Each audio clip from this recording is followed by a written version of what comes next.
ಆತ್ಮೀಯ ವಿದ್ಯಾರ್ಥಿನಿಯರೇ, ಇಂದು ನಾವು ತ್ರಿಕೋನಮಿತಿಯ ಕೆಲವು ಅನ್ವಯಗಳು, ಅದು ಇಂಟ್ರೊಡಕ್ಷನ್, ಪರಿಚಯ, ಪೀಠಿಕೆಯನ್ನು ಹೇಳ್ತಾ ಇದ್ದೀನಿ. ಎಲ್ಲರೂ ಈ ಅಧ್ಯಾಯವನ್ನು ಅಭ್ಯಾಸ ಮಾಡಬೇಕಾದ್ರೆ ಮೊದಲನೇ ಚಾಪ್ಟರ್ದಲ್ಲಿ ತ್ರಿಕೋನಮಿತಿ ಪ್ರಸ್ತಾವನೆ, ಅದರಲ್ಲಿಯ ತ್ರಿಕೋನಮಿತಿ ಪ್ರಸ್ತಾವನೆ ಸರಿಯಾಗಿ ಅಭ್ಯಾಸ ಮಾಡಿದರೆ ಇದು ಮಾತ್ರ ತಿಳಿತೈತಿ. ಇದರಲ್ಲಿ ಭಾಳ ಏನಿಲ್ಲ. ಇಲ್ಲಿ ಪರೀಕ್ಷೆಯಲ್ಲಿ 5ರಿಂದ 6 ಮಾರ್ಕ್ಸ್ಗಳು ಬರ್ತವೆ. ಇಲ್ಲಿ ಕೆಲವೊಂದು ಕ್ವಶನ್ ಸರಿಯಾಗಿ ಓದಿ ಡಯಾಗ್ರಾಮ್ ತೆಗಿಲಾಕೆ ಬರೀಬೇಕು. ಡಯಾಗ್ರಾಮ್ ತೆಗೆದ್ರೆ ಅದರ ಅಗದಿ ಈಸಿಯಾಗಿ ನೀವು ಈ ಸಮಸ್ಯೆಗಳನ್ನು ಜಲ್ದಿ ಸರಿಯಾಗಿ ಬಿಡಿಸ್ತೀರಿ. ಇದರಲ್ಲಿ ಇಲ್ಲಿ ಎಲ್ಲಿ ಉಪಯೋಗ ಆಗ್ತದಂದ್ರೆ, ಈ ಎವರೆಸ್ಟ್ ಅಳದಾರಲ್ಲ, ಎವರೆಸ್ಟ್ ಅಳಿಬೇಕಾದ್ರೆ ತ್ರಿಕೋನಮಿತಿ ಕೆಲವು ಅನ್ವಯಗಳನ್ನು ಯೂಸ್ ಮಾಡಿ ಅವರೇ ಎವರೆಸ್ಟ್ ಹೆಸರು. ಇಲ್ಲಿಕಂದ್ರೆ ಅಲ್ಲಿ ಏನು ಮ್ಯಾಲೆ ಹೋಗಿ ಅಳಿತಿದ್ದಾಗತ್ತಿಲ್ಲ. ಕೆಲವೊಂದು ಬ್ರಿಡ್ಜ್ ಕಟ್ಬೇಕಾದ್ರೆ ಎತ್ತರ ಇಳುವೆ ಇರ್ತದೆ, ಎಷ್ಟು ಎತ್ತರ ಮಾಡಬೇಕು, ಎಷ್ಟು ಇಳುಕಲು ಮಾಡಬೇಕು, ಅಲ್ಲಿ ಉಪಯೋಗ ಮಾಡ್ತಾರೆ. ಮತ್ತು ಕೆಲವೊಂದು ಬಿಲ್ಡಿಂಗ್ ಕಟ್ಟಬೇಕಾದ್ರೆ ಒಂದು ಪಕ್ಷಿ ನಮ್ಮಿಂದ ದೂರದ ಎಷ್ಟು ದೂರದಲ್ಲಿ ನೋಡಬೇಕಾದ್ರೆ ಈ ತ್ರಿಕೋನಮಿತಿಯ ಅನ್ವಯಗಳು ಉಪಯೋಗ ಮಾಡಿ ನಿತ್ಯ ಜೀವನದಲ್ಲಿ ಸಮಸ್ಯೆಗಳನ್ನು ಬಿಡಿಸ್ತೀವಿ. ಇದರಲ್ಲಿ ಕೆಲವೊಂದು ವರ್ಡ್ಗಳು ಬರ್ತಾವೆ, ಶಬ್ದಗಳು ಬರ್ತಾವೆ. ದೃಷ್ಟಿ ರೇಖೆ ಅಂದ್ರೇನು, ಕ್ಷಿತಿಜ ರೇಖೆ ಅಂದ್ರೇನು, ಉನ್ನತ ಕೋನ ಅಂದ್ರೇನು, ಅವನತ ಕೋನ ಅಂದ್ರೇನು. ಕ್ಷಿತಿಜ ರೇಖೆ ಅಂದರೆ ಅಡ್ಡ ರೇಖೆಯನ್ನು ಕರೀತಾರೆ. ಇಲ್ಲಿ ಮೊದಲಿಂದ ಏನಪ್ಪ ಅಂದ್ರೆ ದೃಷ್ಟಿ ರೇಖೆ ಅಂದ್ರೇನು, ನಾವು ಕೆಲವೊಂದು ವಸ್ತುಗಳು ನೋಡ್ತೀವಿ. ನಾವು ಏನು ವಸ್ತುಗಳು ನೋಡ್ತೇವೆ, ನಮ್ಮ ಕಣ್ಣಿನಿಂದ ಕೆಲವೊಂದು ವಸ್ತುಗಳು ನೋಡ್ತೀವಲ್ಲ, ಅದಕ್ಕೆ ದೃಷ್ಟಿ ರೇಖೆ. ದೃಷ್ಟಿ ಅಂದರೆ ಕಣ್ಣಿಂದ ನೋಡೋದು, ಕಣ್ಣಿನಿಂದ ನೋಡುವ ವಸ್ತುಗಳನ್ನು ದೃಷ್ಟಿ ರೇಖೆ ಅಂತ ಕರೀತಾರೆ, ಅಥವಾ ಕಾಲ್ಪನಿಕ ರೇಖೆ ಅಂತ ಕರೀತಾರೆ. ಅಲ್ಲಿ ರೇಖೆ ಇರೋದಿಲ್ಲ, ಕಾಲ್ಪನಿಕ, ನಾವು ಕಲ್ಪನೆ ಮಾಡುತ್ತೀವಿ ದೃಷ್ಟಿ ರೇಖೆ ಅಂತಂದು.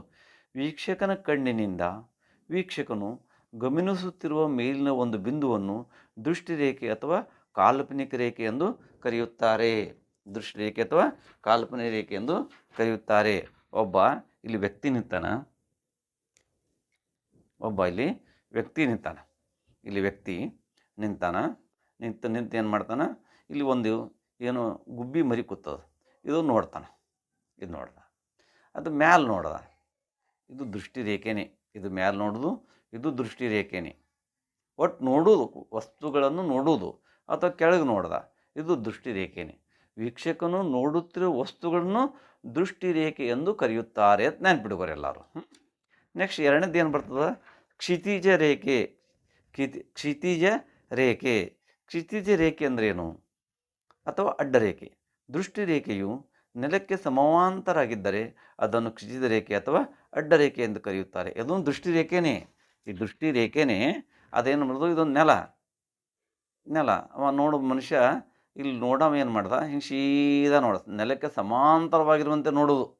ನೆಲಕ್ಕೆ ಸಮಾಂತರವಾಗಿ ನೋಡಿದ್ರೆ ಏನಂತಾರೆ, ಕ್ಷಿತಿಜ ರೇಖೆ ಅಥವಾ ಅಡ್ಡ ರೇಖೆ ಅಂತ ಕರೀತಾರೆ. ಕ್ಷಿತಿಜ ರೇಖೆ ಅಥವಾ ಅಡ್ಡ ರೇಖೆ ಅಂತ ಕರೀತಾರೆ. ಇದೇನಿದು ದೃಷ್ಟಿ ರೇಖೆ, ತಿಳಿತಾ ಎಲ್ಲರಿಗೆ. ಕ್ಷಿತಿಜ ರೇಖೆ ಅಂದರೆ ದೃಷ್ಟಿ ರೇಖೆಯು ನೆಲಕ್ಕೆ ಸಮಾಂತರವಾಗಿದ್ದರೆ ಅದನ್ನು ಕ್ಷಿತಿಜ ರೇಖೆ ಅಥವಾ ಅಡ್ಡ ರೇಖೆ ಎಂದು ಕರೆಯುತ್ತಾರೆ. ನಾವು ಸೀದಾ ನೋಡೋದು, ಕೆಲವು ವಸ್ತುಗಳನ್ನು ಸೀದಾ ನೋಡೋದು, ನೆಲಕ್ಕೆ ಸಮಾಂತರವಾಗಿರ್ತದೆ, ಅದಕ್ಕೆ ಕ್ಷಿತಿಜ ರೇಖೆ ಅಥವಾ ಅಡ್ಡ ರೇಖೆ ಅಂತ ಕರೀತಾರೆ. ನೆಕ್ಸ್ಟ್ ಏನು ಬರ್ತಪ್ಪ ಅಂದ್ರೆ ಉನ್ನತ ಕೋನ ಅಂತ ಬರ್ತದೆ. ಉನ್ನತಿ ಹೊಂದೇನ, ಭಾಳ ಉನ್ನತಿ ಒಂದು ಜೀವನದಲ್ಲಿ ಭಾಳ ಉನ್ನತಿ ಹೊಂದೇನ, ಭಾಳ ಸಾಧನೆ ಮಾಡ್ಯಾರ. ಉನ್ನತಿ ಅಂದರೆ ಹೆಚ್ಚಿಗೆ. ವೀಕ್ಷಿಸುತ್ತಿರುವ ಒಂದು ಬಿಂದು ಕ್ಷಿತಿಜ ಮಟ್ಟದಿಂದ ಮೇಲಿದ್ದರೆ ದೃಷ್ಟಿರೇಖೆ ಮತ್ತು ಅಡ್ಡರೇಖೆ ನಡುವೆ ಏರ್ಪಟ್ಟ ಕೋನವನ್ನು ಉನ್ನತ ಕೋನ ಎಂದು ಕರೆಯುತ್ತಾರೆ. ನೋಡಿ, ವೀಕ್ಷಿಸುತ್ತಿರುವ ಒಬ್ಬ ವಸ್ತು ಏನು ಮಾಡ್ದ, ಇಲ್ಲಿ ನಿಂತು ಇದು ಕ್ಷಿತಿಜ ರೇಖೆ. ಇದು ಇಲ್ಲಿ ಮ್ಯಾಲೊಂದು ವಸ್ತು ನಿಂತದ, ಒಂದು ವಸ್ತು ಏನು ಪಾರಿವಾಳ ಅಥವಾ ಗುಬ್ಬೆದಲ್ಲಿ ಇಲ್ಲದ, ಈ ವಸ್ತು ನೋಡ್ದ. ಕ್ಷಿತಿಜ ರೇಖೆ ಮತ್ತು ಅಥವಾ ಅಡ್ಡ ರೇಖೆ ಮತ್ತು ಈ ವಸ್ತುವಿನ ನಡುವಿನ ಕೋನ, ಇದಕ್ಕೆ ಉನ್ನತ ಕೋನ ಅಂತ ಕರೀತಾರೆ. ಉನ್ನತ ಕೋನ ಅಂದ್ರೆ ಕ್ಷಿತಿಜ ರೇಖೆಯೊಡನೆ ಅದು ವಸ್ತುವಿನ ನಡುವಿನ ಕೋನ ಉಂಟಾಗ್ತದೆ. ಉನ್ನತ ಕೋನ ಅಂದ್ರೆ ಒಂದು ವಸ್ತುವನ್ನು ಮೇಲೆ ನೋಡೋದು, ಅದಕ್ಕೆಂದ್ರೆ ಏನಂತಾರೆ ಉನ್ನತ ಕೋನ. ವೀಕ್ಷಿಸುತ್ತಿರುವ ಒಂದು ಬಿಂದು ಕ್ಷಿತಿಜ ಮಟ್ಟದಿಂದ ಮೇಲಿದ್ದರೆ ದೃಷ್ಟಿರೇಖೆ ಮತ್ತು ಅಡ್ಡರೇಖೆ ನಡುವೆ ಏರ್ಪಟ್ಟ ಕೋನ, ಇದು ದೃಷ್ಟಿರೇಖೆ. ಇದು ದೃಷ್ಟಿರೇಖೆನೇ. ಇದು ದೃಷ್ಟಿರೇಖೆ ಮತ್ತು ಅಡ್ಡ ರೇಖೆ ಅಥವಾ ಕ್ಷಿತಿಜ ರೇಖೆ ಈ ನಡುವೆ ಏರ್ಪಟ್ಟ ಕೋನಿಗೆ ಅಂತಾರಪ್ಪ ಅಂದ್ರೆ ಇದೇಂತಾರೆ ಉನ್ನತ ಕೋನ. ಇದು ಕ್ಷಿತಿಜ ರೇಖೆ, ಅಡ್ಡ ರೇಖೆ ಮತ್ತು ದೃಷ್ಟಿರೇಖೆ ಈ ನಡುವಿನ ಕೋನಕ್ಕೆ ಉನ್ನತ ಕೋನ ಅಂತ ಕರೀತಾರೆ. ಈಗ ಅಲ್ಲಿಂದ ಮುಂದೆ ಏನು ಬರ್ತಪ್ಪ ಅಂದ್ರೆ ಅವನತ ಕೋನ ಅಂತ ಬರ್ತದೆ. ಅವನತ ಕೋನ ಅಂದ್ರೆ ವೀಕ್ಷಿಸುತ್ತಿರುವ ಒಂದು ಬಿಂದು ಕ್ಷಿತಿಜ ಮಟ್ಟದಿಂದ ಕೆಳಗಿದ್ದರೆ ದೃಷ್ಟಿರೇಖೆ ಮತ್ತು ಅಡ್ಡರೇಖೆ ನಡುವೆ ಏರ್ಪಟ್ಟ ಕೋನವನ್ನು ಅವನತ ಕೋನ ಎಂದು ಕರೆಯುತ್ತಾರೆ. ಅವನತ ಕೋನ ಅಂದರೆ ಕ್ಷಿತಿಜ ಮಟ್ಟದ ಕೆಳಗಿರೋ ವಸ್ತು ನೋಡ್ದವ, ಕೆಳಗಿಂದು ವಸ್ತು ನೋಡೋದು ಹಿಂಗೆ ಇರ್ತಲ್ಲ. ಇಲ್ಲಿ ವೀಕ್ಷಕದನ ಹಿಂಗೆ ಇಲ್ಲಿ ನೋಡು, ಕೆಳಗೆ ವಸ್ತು ಇತ್ತಪ್ಪ. ಈ ಉಪಲಿಬಿ ಮೇಲೆ ನಿಂತಿರಿ, ಒಂದು ಆಕಳು ನಿಂತಿತ್ತು, ಆಕಳು ನೋಡ್ದ. ಇದು ಕ್ಷಿತಿಜ ರೇಖೆ ಅಥವಾ ಅಡ್ಡ ರೇಖೆ ಮತ್ತು ದೃಷ್ಟಿ ರೇಖೆ. ಅಡ್ಡ ರೇಖೆ ಮತ್ತು ದೃಷ್ಟಿ ರೇಖೆ ನಡುವೆ ಒಂದು ಕೋನ ಉಂಟಾಗ್ತದೆ ಕೆಳಗಿನ ವಸ್ತು ನೋಡೋದ್ರಿಂದ. ಅದಕ್ಕೆ ಅಂತರ ಅವನತ ಕೋನ. ಅವನತಿ ಹೊಂದಿದ್ದಾನು. ತಾಳಿಕೋಟೆ ಕದನದಲ್ಲಿ ವಿಜಯನಗರ ಅವನತಿ ಹೊಂದಿದ್ದು ಅಂತಾರಲ್ಲ. ಈಗ 2020 ಮ್ಯಾಚ್ ಹಣವನ್ನು ಕಟ್ಟಿ ಅವನತಿ ಹೊಂದಿದನು. ಅವನತಿ ಅಂದ್ರೆ ಕಡಿಮೆ ಆಗೋದು, ನೆನ್ಪಿಟ್ಕೋರಿ. ಅವನತಿ ಅಂದ್ರೆ ಕಡಿಮೆ ಆಗೋದು, ಉನ್ನತಿ ಅಂದ್ರೆ ಹೆಚ್ಚಾಗೋದು. ಇಲ್ಲಿ ನಮ್ಮ ಹೇಳ್ತೀನಿ ನೋಡ್ರಿ, ಇಲ್ಲಿ ವ್ಯಕ್ತಿ ನಿಂತಾನ. ಒಂದು ವ್ಯಕ್ತಿ ನಿಂತಾನ, ಕೆಲವೊಂದು ವಸ್ತು ನೋಡ್ದ, ಸೀದಾ ನೋಡೋದೇನಪ್ಪ ಅದು ದೃಷ್ಟಿರೇಖೆ. ಇದು ಮ್ಯಾಲ ವಸ್ತು ನೋಡ್ದ, ದೃಷ್ಟಿರೇಖೆ ಮತ್ತು ಇದೇನದು ದೃಷ್ಟಿರೇಖೆ. ಇದನ್ನು ದೃಷ್ಟಿರೇಖೆನೇ. ಮೇಲೆ ವಸ್ತು ನೋಡ್ದ, ದೃಷ್ಟಿರೇಖೆ ಮತ್ತು ಇದು ದೃಷ್ಟಿರೇಖೆ ಅಡ್ಡರೇಖೆ ಅಂತ ಕರೀತಾರೆ. ದೃಷ್ಟಿರೇಖೆ ಮತ್ತು ಅಡ್ಡರೇಖೆ ನಡುವೆ ಏರ್ಪಟ್ಟ ಕೋನವನೇ ಅಂತಪ್ಪ ಇದು ಉನ್ನತ ಕೋನ. ಉನ್ನತ ಕೋನ. ಇಲ್ಲಿ ತೆಳಗೊಂದು ವಸ್ತು ಅದ, ಇದು ವಸ್ತು ನೋಡ್ದ. ಇಲ್ಲೇನೋ ಪಾರಿವಾಳ ಏನೋ ಹಾರ್ಲಾಗ್ತದ. ಇದೇನಪ್ಪ ಇದು ಕ್ಷಿತಿಜ ರೇಖೆ. ಕ್ಷಿತಿಜ ರೇಖೆ ಮತ್ತು ದೃಷ್ಟಿರೇಖೆ. ಕ್ಷಿತಿಜ ರೇಖೆ ಮತ್ತು ದೃಷ್ಟಿರೇಖೆ ನಡುವೆ ಒಳಗೊಂಡ ಕೋನವನ್ನು ಅವನತ ಕೋನ ಎಂದು ಕರೆಯುತ್ತಾರೆ. ಇಲ್ಲಿ ಏನು ಬರ್ತದೆ ನಿಮ್ಗೆ ಇನ್ನೊಂದು, ಇಲ್ಲೇನು ಬರ್ತಂದ್ರೆ ನಿಮ್ಗೆ ಯಾವ್ಯಾವ ಕೋನ್ ತೊಗೋಬೇಕು. ಇಲ್ಲಿ ಒಂದು ರೈಟ್ ಆ್ಯಂಗಲ್ ಟ್ರ್ಯಾಂಗಲ್ ಇರ್ತೈತಿ. ರೈಟ್ ಆ್ಯಂಗಲ್ ಟ್ರ್ಯಾಂಗಲ್ಗೆ ಈ ಸಮಸ್ಯೆಗಳನ್ನ ಬಿಡಿಸ್ಬೇಕಾದ್ರೆ ಸೈನ್ ಥೀಟಾ ತೊಗೋಬೇಕು, ಕಾಸ್ ಥೀಟಾ ತೊಗೋಬೇಕು, ಟ್ಯಾನ್ ಥೀಟಾ ತೊಗೋಬೇಕು. ಟ್ಯಾನ್ ಥೀಟಾ ಮತ್ತು ಕಾಟ್ ಥೀಟಾ ಎರಡು ತೊಗೊಂಡು ನಡೀತದೆ, ಮೂರೇ ತೊಗೊಂಡು ಸಾಕು. ಸೈನ್ ಥೀಟಾರು ಮಾಡಿರಿ, ಕಾಸ್ ಥೀಟಾ ಮಾಡಿರಿ, ಟ್ಯಾನ್ ಥೀಟಾ ಮಾಡಿ. ಸೈನ್ ಥೀಟಾ ಯಾವಾಗ ತೊಗೋಬೇಕು, ಇಲ್ಲಿ ತೀಟಾ ಇರ್ತದಪ್ಪ. ಇಲ್ಲಿ ಇದು ಟೆನ್ ಕೊಟ್ಟಿರ್ತಾರೆ, ಇದು ಕಂಡು ಹಿಡಿಯತ್ತಾರೆ. ಇದು ಉದ್ದವನ್ನು ಗಾಳಿಯ ಪಡ ಉದ್ದವನ್ನು ಕಂಡು ಹಿಡಿಯತ್ತಾರೆ. ಅವಾಗ ವಿಕರ್ಣ ಕಂಡು ಹಿಡಿಯತ್ತಾರೆ. ಅವಾಗೇನು ತೊಗೋಕು ನೀವು ಸೈನ್ ಥೀಟಾ ತೊಗೋಕು. ಅಭಿಮುಖ ಬಾಹು ಮತ್ತು ವಿಕರ್ಣ ಕೊಟ್ಟಾಗ ಸೈನ್ ಥೀಟಾ. ಅಭಿಮುಖ ಬಾಹು ಮತ್ತು ವಿಕರ್ಣ ಕೊಟ್ಟಾಗ ಸೈನ್ ಥೀಟಾ ತೊಗೋಕು. ಇನ್ನು ಕಾಸ್ ಥೀಟಾ ಯಾವಾಗ ತೊಗೋಕು.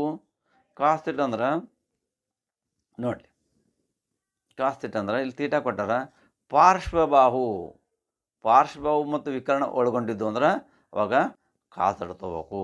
ಇನ್ನು ಟ್ಯಾನ್ ಥೀಟಾ ತೊಗೋಬೇಕು. ಟ್ಯಾನ್ ಥೀಟಾ ಅಭಿಮುಖ ಬಾಹು ಮತ್ತು ಪಾರ್ಶ್ವಬಾಹು ಇವು ಬಂದಿದ್ದು, ತೀಟಾ ಬಂದಿದ್ದು ಅಂದ್ರೆ ಇವೆರಡು ಬೇಕಾಯಿತು. ಇದು ಇದು ಇದು ಕೊಟ್ಟಿರ್ತಾರೆ 8 ಮೀಟರ್ ತಂದು, ಇದು ಕೇಳಿರ್ತಾರೆ. ಅವಾಗ ಟ್ಯಾನ್ ಥೀಟಾ ತೊಗೋಬೇಕು. ಇವುಗಳನ್ನ ಬಿಡಿಸ್ಬೇಕಾದ್ರೆ ಸೈನ್ 0 ಡಿಗ್ರಿ, ಕಾಸ್ 0 ಡಿಗ್ರಿ ಅವುಗಳ ಬೆಲೆಯನ್ನು ನೀವೆಲ್ಲರೂ ಸರಿಯಾಗಿ ಬಯಲ್ಟ್ ಮಾಡಬೇಕು. ಸರಿಯಾಗಿ ಭಯಪಟ್ಟ ಮಾಡಬೇಕು ನೀವೆಲ್ಲರೂ. ಭಯಪಟ್ಟ ಮಾಡಿದ್ರೆ ನಿಮ್ಗೆ ಅವೆಲ್ಲ ಅನುಕೂಲ ಆಗ್ತದೆ, ಬರ್ತದೆ. ಸೈನ್ 0 ಡಿಗ್ರಿ, ಕಾಸ್ 0 ಡಿಗ್ರಿ ನಾ ಇನ್ನೊಂದು ಸ್ವಲ್ಪ ಬರೆದಿರ್ತೀನಿ ಇಲ್ಲಿ ನೋಡ್ರಲ್ಲಿ.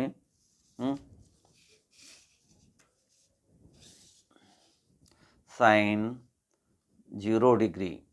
ಸೈನ್ 0 ಡಿಗ್ರಿ ಅಂದ್ರೆ 0. ಸೈನ್ 30 ಡಿಗ್ರಿ ಅಂದ್ರೆ ಸೈನ್ 30 ಡಿಗ್ರಿ ಅಂದ್ರೆ 1/2. Sine 45 degree. ಸೈನ್ 45 ಅಂದರೆ 1/√2. Sine 60 degree √3/2. Sine 90 degree 1. ಇಂಥವು ಹೆಲಿಗೋಬ ಹೆಲ್ಪ್ ಮಾಡಬೇಕು. ಮತ್ತು sine theta is equal to ಅಭಿಮುಖ ಇದೆ ಅಂತಪ್ಪ ರೈಟ್ ಆ್ಯಂಗಲ್ ಟ್ರ್ಯಾಂಗಲ್ ಇರ್ತೈತಿ. ಇದು ಅಭಿಮುಖ ಬಾಹು, ಇದು ಪಾರ್ಶ್ವಬಾಹು, ವಿಕರ್ಣ. ಸೈನ್ ಥೀಟಾ ಅಂದ್ರೆ ಅಭಿಮುಖ ಬಾಹು ಅಪಾನ್ ಅಭಿಮುಖ ಬಾಹು ಅಪಾನ್ ವಿಕರ್ಣ. ಕಾಸ್ ಥೀಟಾ ಅಂದ್ರೆ ಪಾರ್ಶ್ವಬಾಹು ಅಪಾನ್ ವಿಕರ್ಣ. ಟ್ಯಾನ್ ಥೀಟಾ ಅಂದ್ರೆ ಅಭಿಮುಖ ಬಾಹು ಅಪಾನ್ ಪಾರ್ಶ್ವಬಾಹು. ಇವುಗಳನ್ನು ನೀವೆಲ್ಲರೂ ಹೆಲ್ಪ್ ಮಾಡಬೇಕು. ಧನ್ಯವಾದಗಳು. ಸರಿಯಾಗಿ ಅಭ್ಯಾಸ ಮಾಡಿರಿ. ನಾಳೆ ಅಭ್ಯಾಸ ಚಾಲೂ ಮಾಡ್ತೀನಿ, ಸರಿಯಾಗಿ ನೋಡಿರಿ. ನೀವು ಕಮೆಂಟ್ಸ್ ಮಾಡಿರಿ ಮತ್ತು ಶೇರ್ ಮಾಡಿರಿ ಮತ್ತು ಸಬ್ಸ್ಕ್ರೈಬ್ ಮಾಡಲು ಮರೆಯಬೇಡಿ ನನ್ನ ಆತ್ಮೀಯ ವಿದ್ಯಾರ್ಥಿನಿ. ಧನ್ಯವಾದಗಳು.